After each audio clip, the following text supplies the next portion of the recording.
Bien, partiendo del conocimiento de estos tres grandes grupos para poder estudiar los diferentes elementos de la arquitectura islámica o las diferentes tradiciones arquitectónicas del mundo islámica, antes de pasar a ejemplos tenemos que ver dos cosas. Una de ellas es cómo se conforma una ciudad. Ya vimos cómo se ha ido transformando la ciudad, caray, desde los primeros asentamientos del Neolítico hasta lo que estuvimos viendo en el Gótico. ¿Qué está pasando con las ciudades del Islam? A estas ciudades se les conoce como medinas. La medina es una ciudad. ¿Y qué características va a tener? Trazas irregulares en torno a núcleos cerrados. No va a ser una catedral, ni va a ser un castillo. En este caso es en torno a una mezquita, que es el templo religioso del Islam, y los zocos. Los zocos son los mercados. Existirán murallas con torres, al igual que la tradición medieval. Existirá una preocupación por la higiene y el confort, una herencia del Imperio Romano y los bizantinos, y una búsqueda por espacios interiores como articulaciones domésticos y urbanos. Eso quiere decir, la imagen urbana no será tanto una preocupación. Buscarán generar al interior de los edificios el manejo de jardines y patios. El manejo del paisaje será algo muy importante para el Islam. Los jardines, el manejo de agua, la vegetación. Y bueno, las ciudades se van a caracterizar por tener muchos callejones. ¿Ok? Las ciudades importantes: Jerusalén, Damasco, Mosul, Medina, la Meca, el Cairo, Alejandría, Córdoba, Toledo, Marrakech, Samarcanda, Isfahán, Delhi, etc. Podemos ver aquí un esquema muy básico, que es una ciudad que se encuentra además, la parte más alta encontramos un alcázar, que se refiere a este palacio de la aristocracia árabe, de la aristocracia musulmana, que se encuentra en la parte más alta, como si fuera una especie de castillo, pero no existe como tal la idea o el concepto de castillo o con el uso occidental, pero sí la idea de la fortificación. Eso es un hecho. Vean cómo aquí la ciudad está dividida en este modelo en tres partes. Existían diferentes murallas, como en cualquier ciudad también de Europa, Encontrábamos la parte aristócrata más alta, encontrábamos una ciudad o una mezquita importante al centro de la ciudad, y lo que es el mercado y una segunda mezquita o hasta más mezquitas en la parte más baja de la ciudad. Y la gente que no fuera musulmana, que fuera extranjera, se encontraba a las afueras de la ciudad. ¿Okay? ¿Qué tipologías arquitectónicas son comunes en el Islam? Las mezquitas, los palacios, los alcázares, que son estos palacios fortificados, las madrasas, que son escuelas donde se enseñaba el Corán, los zocos, que son mercados, los carabazares, que son algo así como una especie de, se me fue el término, de posada, por así decirlo, baños públicos, norias. Las norias es como lo que estamos viendo ahí abajo, este círculo que de pronto recolecta el agua, jardines interiores, mausoleos, etc. El baño, han escuchado la idea del baño turco, la idea del baño de azulejos, etc. Es algo muy, muy del Islam, que viene del Oriente. Bien, ¿cómo funciona de forma muy general los aspectos bioclimáticos en una casa? Si hay mucho calor al interior de la casa, tengo que resguardarme del sol, y entonces genero yo el manejo de microclimas con patios o chimeneas que funcionen como ventiladores que capten los vientos dominantes para que entren y refresquen el interior de mis edificios. La idea de generar volados con tejas, andadores, elementos con sombra, esos serán siempre elementos buscados en la arquitectura islámica, específicamente del Medio Oriente, para generar un confort térmico en el interior de las viviendas. ¿Cuáles son las características de la arquitectura islámica? En lo espacial son plantas regulares, articuladas por patios y jardines, espacios cerrados hacia la ciudad, pero abiertos hacia el interior, evidentemente, de la casa o de los edificios. Usan formas regulares, juegos de volúmenes, el empleo de minaretes o alminares, que son estas torres, el uso de capiteles, corintios, cúbicos y mocárabes. ¿Qué es un mocárabe? El mocárabe, de hecho, voy a mover yo donde salgo, quiero que vean esa columna, ese capitel de la columna. Podemos ver cómo hay unos elementos geométricos a los cuales se les llama mocárabes. ¿Qué es un mocárabe? Son prismas yuxtapuestos y colgantes a manera de estalactitas en el intradós de una bóveda, en arcos o en capiteles, que buscan recordarnos la idea de la cueva en donde Mahoma comenzó a escribir el Corán, gracias a que se lo dictó el arcángel Gabriel. De ahí que de pronto el empleo de las estalactitas de los mocárabes sea muy común. Vamos a tener otros elementos expresivos que ahorita les explico. En lo estructural constructivo retomarán el uso de los arcos, cúpulas simples, dobles, bóvedas de cañón corrido, apuntalado de aristas, sistema dintelado. No hay propiamente una innovación tecnológica en cuanto a la construcción por parte del Islam. Lo que hace es retomar lo existente por el Imperio Bizantino. Y lo que sí es que hay una innovación en el manejo de la plástica, en el manejo de los tipos de arcos, en el manejo de la decoración y obviamente en el uso de sus edificios. ¿Ok? El material será dependiendo de la región. Algunos utilizarán adobe, otros manejarán azulejos, otros manejarán piedra, depende de la región. ¿Qué tipo de arcos van a utilizar? Los arcos más comunes es este arco llamado túmido, el arco califal de herradura, los polilobulados o trilobulados, que estos son lóbulos, los entrecruzados, parece que los arcos se cruzan como en este caso, vean, el de medio punto, el peraltado, el geminado, el festoneado, que parece que en el intradós tiene unos festones, este que se llama dentivo, que es una columna encima de otra, como lo que vemos aquí, este sería polilobular, y angrelado, que parece que tiene aquí unos engranes en la parte del intradós. ¿Cuáles son los más comunes? Las fotografías que tengo ahí, el de herradura. La decoración, esto es la apoteosis de la arquitectura islámica, o sea, es uno de los elementos más que identifican más a la arquitectura islámica. La decoración son placas pétreas de mosaico o yeso o estuco, dependiendo si es interior o exterior. El yeso al exterior se pudre. Policromados que recubren los muros mediante celosías, aquí hay celosías de madera, yeserías, alicatados. ¿Qué es un alicatado? Esto es un alicatado. Son pedacitos de azulejo, los cuales se acomodan de forma geométrica y sus juntas, o sea la separación, se va a rellenar de algún tipo de material que termina estabilizando este esquema de mosaicos. La lacería, el ataurique, los arabescos. ¿Qué es todo eso? Nosotros vemos estos detalles. Vean cómo hay un horror al vacío impresionante. Y vemos una mezcla de lacerías que tienen forma de lazos. Ataurique o arabesco son elementos que parecen hojas, que parecen elementos vegetales. La epigrafía son estos elementos en donde son suras. Los suras son lo que para el cristianismo son los versículos de la Biblia. Los suras son versículos del Corán. Y por lo general siempre se ponen aquí algunos elementos que son caligrafía. Las yeserías, pues es el mismo elemento en cómo se hace esto. Son elementos a veces tallados y otras muchas veces también moldeados con yesería o con o con estuco. ¿Ok? ¿Cómo funciona una mezquita? De forma muy general. Este es un modelo típico de una mezquita. Encontramos que tiene diferentes partes. Siempre habrá una torre que se llamará minarete o alminar, que es en donde te llaman para la oración. Tenemos un sahán, que es un patio, en donde encontramos un sabil. Y el sabil es una fuente de abluciones, algo así como nuestra pila pila del agua bendita.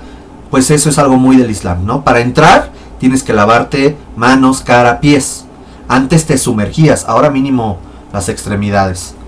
Existe un riquad, que se refiere a los pórticos que rodean el sahán, el patio. No todos tienen riwak, perdón. El iwan, perdón, que es un pabellón de 3 muros. Ahorita les muestro un iwan. El haram, que no es harem, es otra cosa, El haram, que es este espacio en donde el religioso entra y va a orar. La qibla, que es el muro que va a estar orientado en la mayoría de las veces hacia la Meca, en donde encontraremos un mirab. Y el mirab es esto, un nicho en donde el imán, que es el que dirige la oración, se hincará, hablará, y entonces el nicho funcionará como una especie de bocina, de acústica, para que se escuche más fuerte su voz, como si hiciera yo esto. Entonces, esa es la idea. Lo importante de estas mezquitas es el muro llamado qibla, en donde encontraremos un mirab. Por lo general el mirab estará coronado por una cúpula, ¿ok? Y en algunos casos encontramos el mimbar o mimbar, en donde se realiza la jutba. Vaya, la jutba es algo así como cuando echa el sermón el padre en el cristianismo. Bueno, ahí se fijan, entra, sube, y aquí el imán habla a los feligreses, ¿ok? Entonces es importante entender que el funcionamiento es una planta llamado haram, en donde se encuentra una qibla que está orientada a la Meca, en donde encontraremos un mirab. No hay santos, no hay cruces, no hay nada que genere idolatría. Simplemente es hincarse y orar 5 veces en dirección a la Meca, ¿ok? El haram puede tener diferentes esquemas constructivos. Aquí vemos cómo está la qibla, que en este caso sería el muro que se encuentra aquí. Esta es la qibla, esta es la qibla, y la estructura de la cubierta del haram puede ser paralelo al muro de la qibla o perpendicular al muro de la qibla. Eso ya depende de cada proyecto, ¿vale? Ahí está. Vamos a ver ejemplos, ¿ok? Del grupo mediterráneo oriental, o sea, de la parte central, vamos a encontrar edificios como estos. Primero, la Meca. La Meca, vamos a encontrar el edificio llamado Masjid al-Haram, que es hacia donde los musulmanes se orientan para orar. Ahí se va a encontrar una piedra en este templo, en este pequeño, como si fuera una capilla.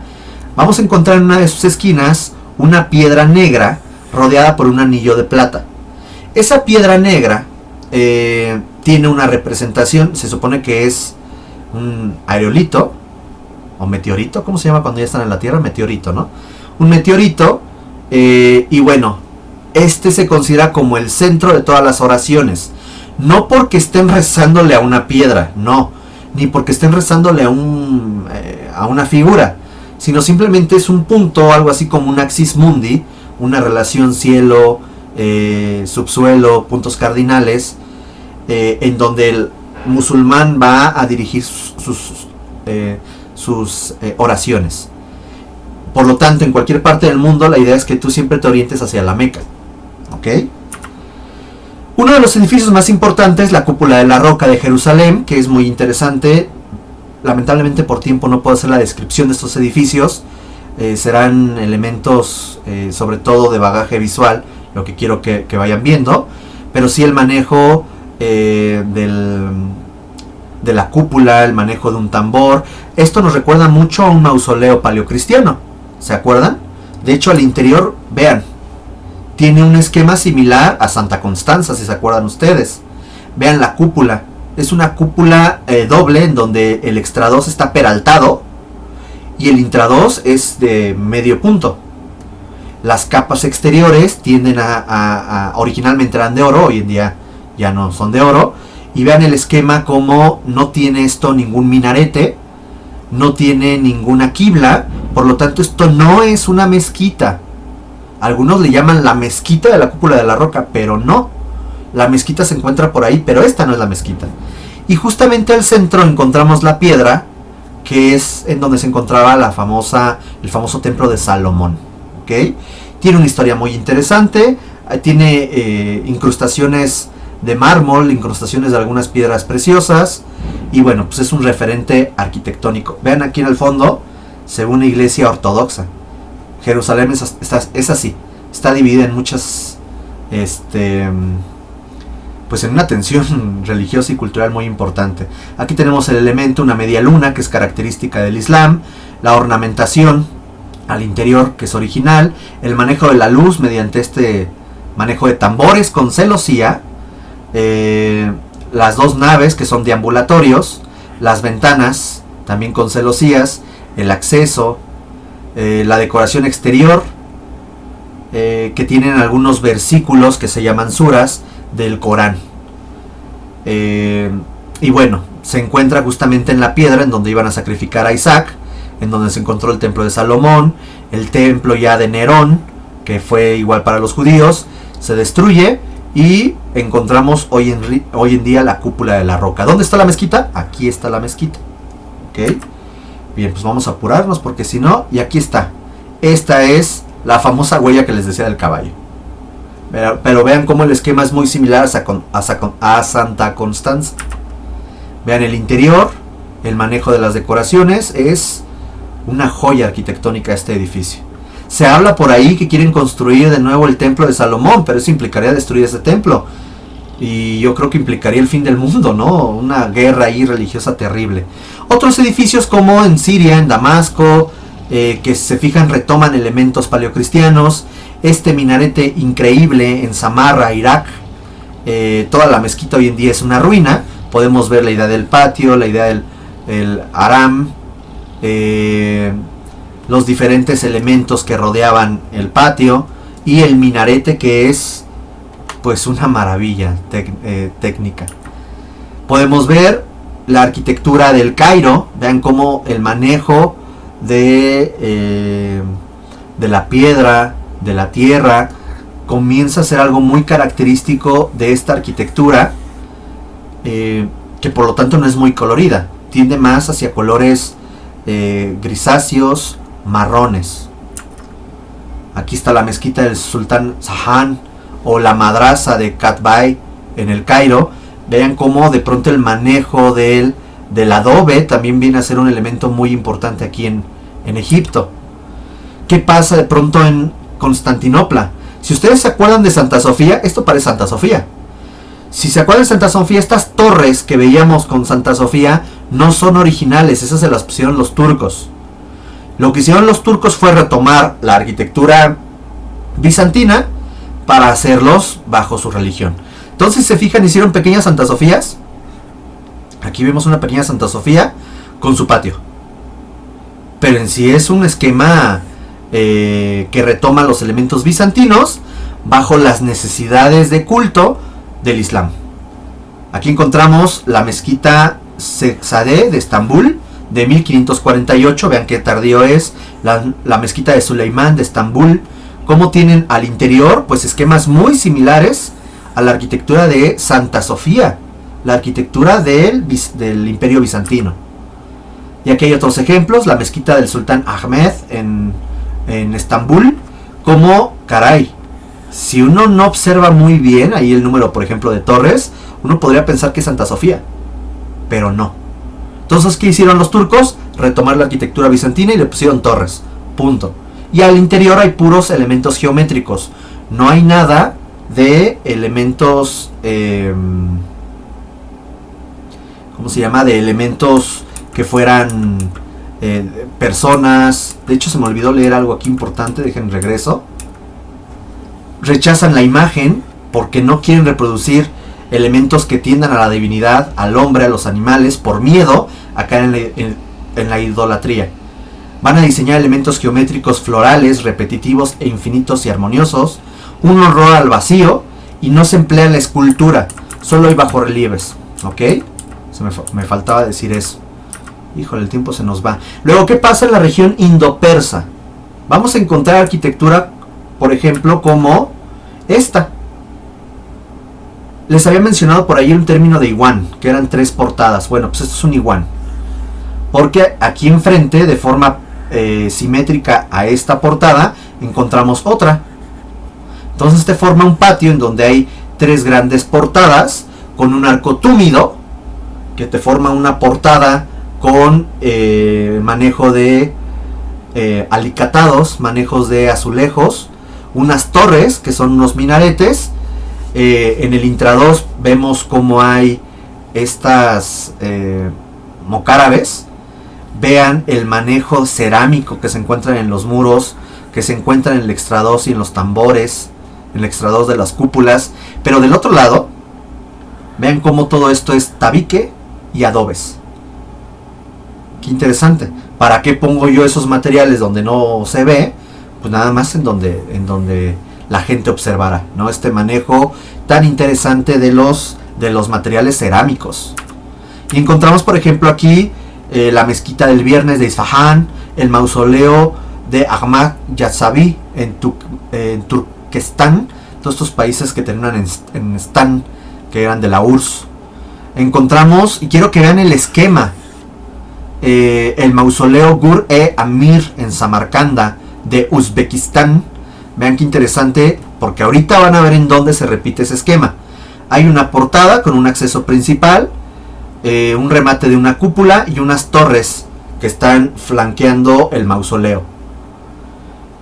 Hay otros ejemplos como este, también es la plaza de Rajistán en Samarcanda, en Uzbekistán, donde encontramos aquí el iguán, que son estas 3 portadas, con el manejo de las cúpulas, las portadas, los arcos túmidos y estas torres alminar, que ya son más decorativas que funcionales. Al interior vean la decoración, vean el extrador de las cúpulas, los tambores, vean de pronto cómo las celosías se integran a la decoración general, el intradós de las bóvedas, de los arcos, los mocárabes que encontramos en el intradós de las cúpulas, de las bóvedas. De pronto hasta te da como tripofobia, ¿no? Una cosa así medio extraña. Pero vean el manejo aquí ya también en Isfahán. Y de pronto hicimos un cambio. Vean, el mismo modelo que veíamos de portada, cúpula al centro que remata y las torres, lo vamos a encontrar en la India. Por lo tanto, estas no son mezquitas, son mausoleos. Y encontramos aquí mausoleos en Lahore, en Delhi, esta que es la mezquita de Charminar, el Qutb Minar, que es el minarete más alto del mundo islámico, el mausoleo de Akbar en Sikandra de 1613, y nos va a llevar a la joya de la corona en un momento bajo el yugo inglés, pero bueno, la joya de la corona mogola o del mundo de la India. Acuérdense que ustedes ya hicieron lectura sobre la India, que es un mundo muy exótico. Pues encontramos este edificio. Les voy a publicar por ahí un video, un poco de apoyo, porque eso tiene que ver con una historia de amor, ¿no? Está muy interesante, en donde se supone que este mausoleo fue diseñado por un sultán mogol a su esposa, a una de sus esposas, y ahí están descansando los restos de él. Luego les subiré el video. Y bueno, no puedo entrar a detalles por el tiempo, pero esta es la gran joya de la arquitectura islámica, en donde encontramos una plataforma con un mausoleo, en donde se encuentran arcos túmidos, unas cúpulas con una geometría túmida, que es una doble cúpula porque al interior no está así, unos minaretes en las esquinas, y todo está hecho de mármol, con incrustaciones de oro, incrustaciones de piedras preciosas. Vean la cúpula. Es una doble cúpula. Al interior una cúpula muy rebajada y al exterior una cúpula peraltada con un arco evidentemente túmido. ¿Ok? Unas escaleras que te llevan hacia lo que sería, se encuentran los restos de la amada esposa y ya después del sultán respectivo. No recuerdo ahorita el nombre del sultán, pero bueno. Y encontramos todo este esquema urbano muy interesante desde el acceso, que se puede ver interesante cómo se encuadra el Taj Mahal. Insisto ahí en ese video de apoyo para que lo puedan ver. Uno de estos edificios es un edificio de visitas y otro de estos será la mezquita. ¿Cuál es cuál? Pues la Meca está para allá, entonces es esto, punto. Vean cómo por aspectos de simetría buscaron que fuera el mismo, tuviera el mismo acomodo. Pero esto no es una mezquita, es un mausoleo, ¿ok? Y llegamos a la última escuela que queremos revisar, que espero desarrollar en escasos 15 minutos. Las diferencias entre estas regiones, estas escuelas, encontramos el Magreb, que es el norte de África, y la península ibérica con sus muchas características. Aquí encontramos el esquema que habíamos visto de cómo leer la estructura o el funcionamiento de una mezquita. Bueno, pues la mezquita se llama Kairouan y se encuentra en Túnez y corresponde al siglo IX. Y aquí vemos el esquema, sí existe. Vean cómo se encuentra el centro de un poblado, en donde se caracteriza por ser el elemento más grande, más importante en cuanto a altura, en cuanto a dimensiones. Vemos el Sahan, que es el patio central con su minarete, rodeado por arcos. Encontramos el Haram con la Qibla, en donde el Mihrab está enmarcado, más bien enfatizado, por una cúpula. Y bueno, los elementos tienden a ser pétreos, con el manejo de tabiques, adobes, etc. Y vean como aquí hay una influencia de pronto de elementos clásicos, ¿no? Como en el caso de esas columnas pareadas. Vamos a encontrar por ahí... Ok, quién sabe quién me está escribiendo por acá. Bueno, vean muy interesante el intradós de esta cúpula. Como encontramos que no hay como tal unas pechinas, sino son unas trompas. De pronto hasta una ventana ahí medio como que estorba, ¿no? Pero vean cómo se forma este arco y te forma esta trompa para tener estas ventanas en las esquinas. Por lo tanto, aquí está una cuadratura que habíamos comentado, la cuadratura del círculo, un círculo, y el intercambio estructural es a través de estas trompas, trompas. La arquitectura muy característica de Mali, que es con puros adobes, tierra y algunas mamposterías. Vamos a encontrar, por ejemplo, la mezquita del Viernes en Yené, Mali, de 1240, en donde vean cómo de pronto todo está manoseado, ¿no? A veces se le conoce muy coloquialmente así, hecho con las manos, y utilizando estructuras de madera para darle esta estructura a esta mezquita. O la madrasa de Sankor, que hoy en día es la universidad, parte de la Universidad de Timbuktu en Mali, en donde encontramos elementos también característicos de la región, tierras, adobes, mamposterías, para generar este tipo de torreones, ¿no? Que nos pueden evocar un poco los minaretes. Pero bueno, esta arquitectura se convierte en algo muy característico y diferente a todo lo que se había visto en el mundo islámico. Finalmente, y me quiero centrar en esto como un antecedente de lo que en tercer semestre tendrán o deberán que desarrollar, que es en Historia de la Arquitectura 1, que es el Califato de Córdoba. Iberia se va a dividir en diferentes etapas a partir de cómo los reinos cristianos del norte comienzan, a partir de las cruzadas, también a expandirse. A esta lucha se le llama la Reconquista. Iberia estuvo prácticamente bajo el dominio islámico durante 700 años. Claro, no fue constante durante los 700 años. Poco a poco los reinos cristianos del norte de Iberia fueron expandiéndose hacia el sur y quitando a los grupos musulmanes, los retiraban de Iberia. Galicia, León, Castilla, Navarra, Aragón, Cataluña se fueron expandiendo poco a poco y fueron dominando la región central y por lo tanto mezclando la arquitectura cristiana, la arquitectura románica, gótica, con la arquitectura islámica, generando dos influencias importantes: el llamado mozárabe, que es la arquitectura islámica con influencias cristianas, y el mudéjar, que es la arquitectura cristiana con influencias islámicas. ¿Se nota la diferencia? La que nos interesará será la mudéjar.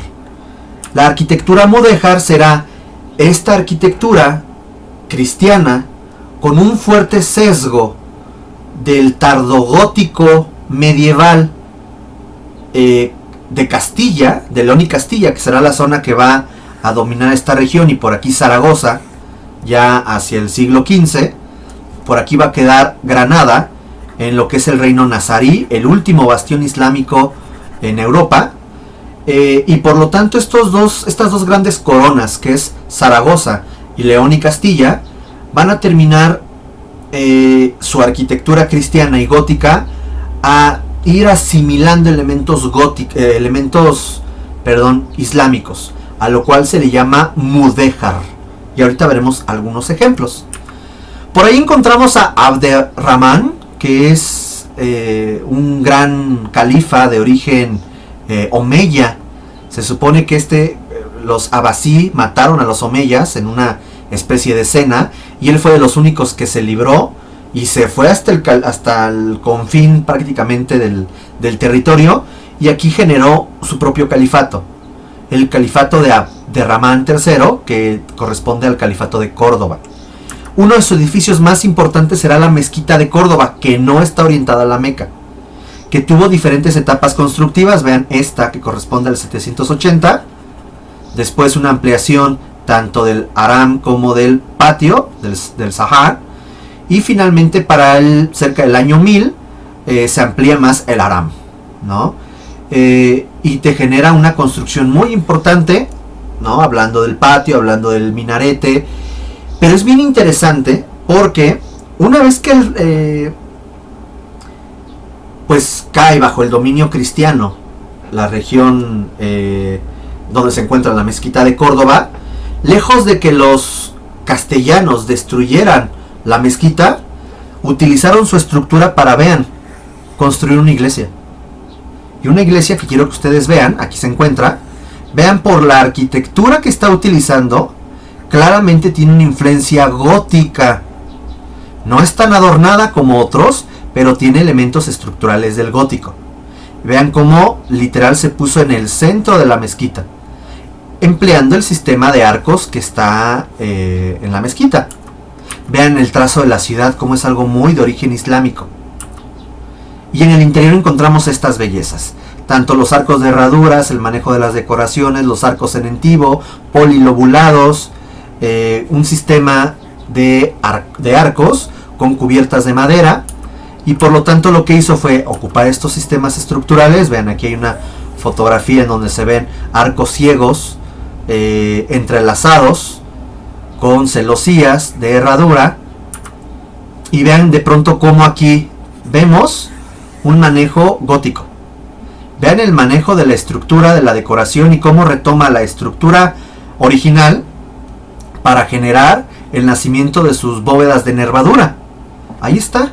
Esto es una belleza del sincretismo arquitectónico. No destruyo una cosa, me adapto a él. Y encontramos al interior del edificio, de pronto, si no viera yo estos arcos en entivo, puedo pensar que estoy en cualquier otro territorio cristiano. Y no, es la mezquita de Córdoba. Vean, qué interesante. ¿Ok? Oye, pero es que esto sí tiene cúpula. Bueno, acuérdense, son estos variantes regionales. Además ya estamos hablando que esto ya fue siglo XV. ¿Ok? Bien.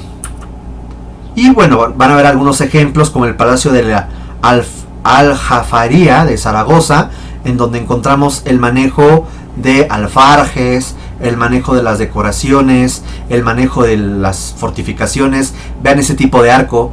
Esto es un arco túmido. Estos arcos polilobulados, etcétera. Una gran influencia que va a tener de la llamada arquitectura mudéjar será la Giralda. Esta es la Giralda de Sevilla, que es pues un minarete. Un minarete que tiene una influencia. Este es un minarete que se encuentra en Marrakech, en la mezquita de Kutubia. Y vean cómo hay una fuerte influencia en Sevilla de ese mismo minarete. Claro, con elementos que ya tienden a una arquitectura que no es islámica, pero encontramos el manejo de las celosías, el manejo de los arcos, el manejo de las decoraciones específicas. Vean qué interesante. Eso es mudéjar. La Torre del Oro, que era una fortificación de origen islámico, que es muy característico en Sevilla. La famosa Alcazaba de Málaga, que es una fortificación, es un palacio jardinado con elementos de fortificación. Vean el sistema constructivo empleado, y quizás el más característico es la Alhambra de Granada, ¿no? Con su Sierra Nevada, y se encuentra en un punto muy importante de la ciudad de Granada, en donde encontramos un elemento. Por cierto, esto no es original, esto ya es otra tendencia que se platicará en tercer semestre, y esto tampoco es original, pero esto que se encuentra en primer plano sí es original, y se divide en diferentes elementos. El patio de los Arrayanes es el más fotografiado, junto con el patio de los Leones. Vamos a ver nada más fotografías. Vean, este es el Palacio del Portal.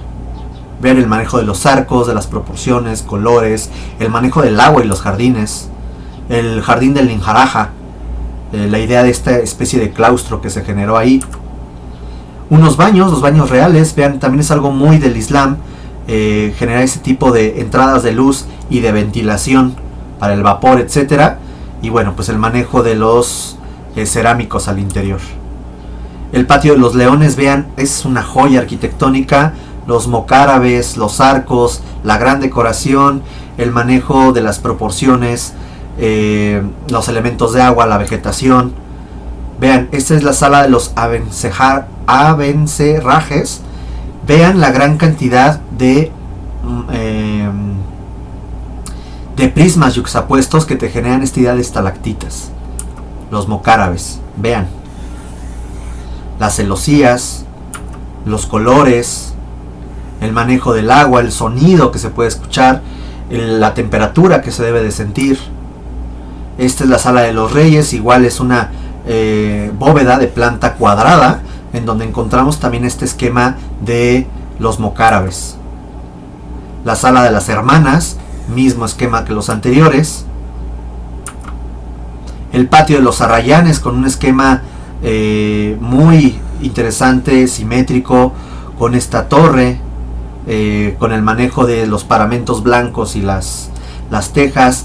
Muy interesante también el manejo de la penumbra, ¿no? De estos elementos articuladores del interior y el exterior que te genera un juego de planos.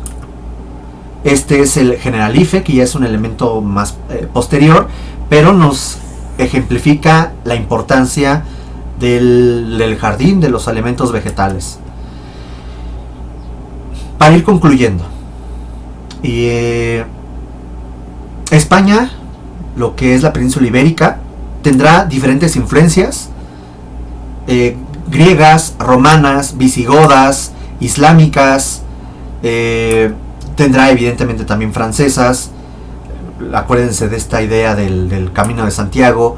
Vean cómo del año 1000 al año 1450, pues prácticamente recuperó todo su territorio, dejando nada más al reino de Granada. Y Andalucía se fue reduciendo, hasta que de pronto en el año 1492, sí, el mismo año en que Cristóbal Colón descubrió accidentalmente las llamadas Indias, porque no descubrió tal cual todo el continente americano, sino descubrió prácticamente el Caribe, las islas del Caribe. En ese mismo año, Fernando de Aragón e Isabel de Castilla, que eran primos, por cierto, este matrimonio real que unió a la corona de Castilla y la corona de Aragón, pues conquistaron al reino nazarí, del reino Granada, y se corre a los musulmanes de toda Europa. Bueno, específicamente me refiero a Iberia, ¿ok? Podemos ir viendo cómo va creciendo la extensión del territorio cristiano a lo largo del tiempo, ya para que en el año 1506 surge propiamente el Imperio Español, porque España no existía antes, existían las coronas. Por lo tanto, los que llegaron aquí no fue España, llegaron los castellanos. Eso ya lo platicaremos, si tenemos el gusto de coincidir de nuevo, en Historia de la Arquitectura 1. Para concluir, ¿qué es la arquitectura mudéjar? La arquitectura cristiana, románica, gótica o renacentista con influencia musulmana, que incorpora elementos de ambas culturas, con manejo de madera, muros de carga, grandes torres, madera, ladrillos, sillares de piedra, Van a manejar yeserías llamadas ajaracas y lacerías, cerámica vidriada, alfarjes, celosías, y los vamos a encontrar específicamente en elementos de iglesias, palacios, castillos. Vean por ejemplo la fotografía que nuestra compañera nos publicó la clase anterior. La iglesia de San Marcos en Sevilla se parece muchísimo al convento de Actopan. Ahí a ver quién puede poner las dos fachadas comparativas y van a ver que son similares. La iglesia de San Andrés de Catalayud, la torre de San Martín de Teruel, la iglesia de la Asunción de Utebo en Zaragoza. Vean esos elementos que de pronto no terminarán siendo muy diferentes a lo que nosotros conocemos. Compañeras y compañeros, un enorme gusto, muchísimas gracias. Será un gusto verlos el siguiente semestre. Cuídense y pues bueno, sean muy felices y espero que hayan aprendido por lo menos un poquito. Gracias y hasta siempre. Bye.